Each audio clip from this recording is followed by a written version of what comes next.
terminé. C'est terminé sur ce match nul entre la Côte d'Ivoire et le Cameroun dans ce duel de poids lourd. Un partout à Marrakech, donc ouverture du score d'Amad Diallo en début de deuxième période, très joli but, la frappe enroulée du gauche qui est venu battre Epassi, et derrière quelques minutes plus tard, frappe de Chamadeux du droit, excentré côté droit dans la surface de réparation, détourné par Conan, c'est venu lober Yaya Fofana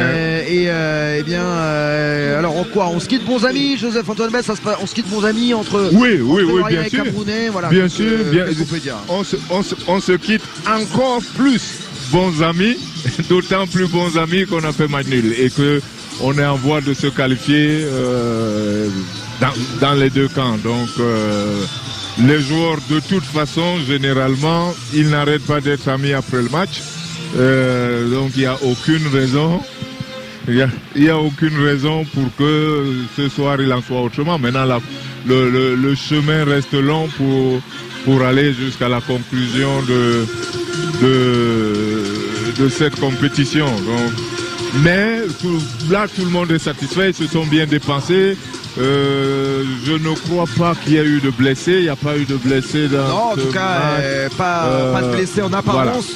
Faudra un peu surveiller les infirmeries d'un côté comme de l'autre dans les prochains jours, mais pas de blessés, mais match engagé, Saliou ici donc à Marrakech, et deux équipes qui vont prendre la tête de ce groupe, mais ça va donner une troisième journée intéressante puisque rien n'est joué. Rien n'est joué. Oui, rien n'est joué puisque la Côte d'Ivoire affrontera pour son dernier match le Gabon de Pierre-Emerick Aubameyang, et de l'autre côté le Cameroun affrontera le Mozambique, ce qui pourrait être un choc assez intéressant puisque le Mozambique, je le rappelle, a battu le Cameroun cet après-midi 3-2. Le Gabon. Moi je dis Arthur Pagou, mais vous trompez de pays. Alors, attention. Oui, c'est vrai que là, ça fait un point en moins pour moi, mon cher Cédric, je l'admets. Ça fait 12 heures que vous êtes à l'antenne non-stop, donc on va vous excuser quand même. Ah, si vous êtes indulgents, c'est sympa. Rapidement, quelques secondes, messieurs, vos tops, vos flops de cette rencontre.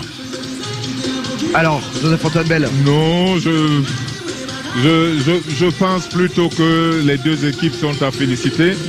Nous avons vu un beau match. Les joueurs ont fait ce qu'ils pouvaient. Il y en a un, mais c'était un remplaçant. Je ne vais pas mettre un flop à un remplaçant. Le flop, c'est Jean-Philippe Gébamin. Encore une fois, c'est votre ami. Je vais pas lui mettre un flop. En tout cas, Joseph Antoine Bell l'a pas beaucoup apprécié. Mais... Non, parce qu'il a finalement, il n'a pas apporté quelque chose à cette équipe. Les autres remplaçants ont apporté quelque chose. Mais bon, je pense que globalement, on a vu un bon match des deux côtés. Chacune des équipes peut se dire qu'elle aurait pu voler la victoire. Voler carrément.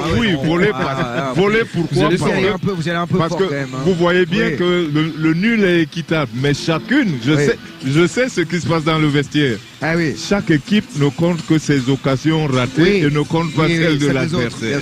Voilà. Si on avait marqué ça, on ne dit pas si. C'est pour ça que je dis que chacune se dit qu'elle aurait pu voler la victoire parce que il y a eu des occasions de marquer un but de plus. Un but de plus, c'est déjà pas mal. Moi, je vais vous donner mes tops, on va dire. Amad Diallo côté ivoirien, et Carlos Baleba et Brahim Bemo côté camerounais. En tout cas, Cameroun, très intéressant, et pour une équipe en reconstruction, c'est pas mal du tout. On risque de les revoir un petit peu plus tard dans la compétition. Vous êtes très clinique comme d'habitude, mon cher Cédric. Merci pour ces tops et ces flops. Merci à vous, à Adrien Toureau qui vous a accompagné à la technique. Merci à Quentin Moulin qui a réalisé l'émission ici depuis Paris.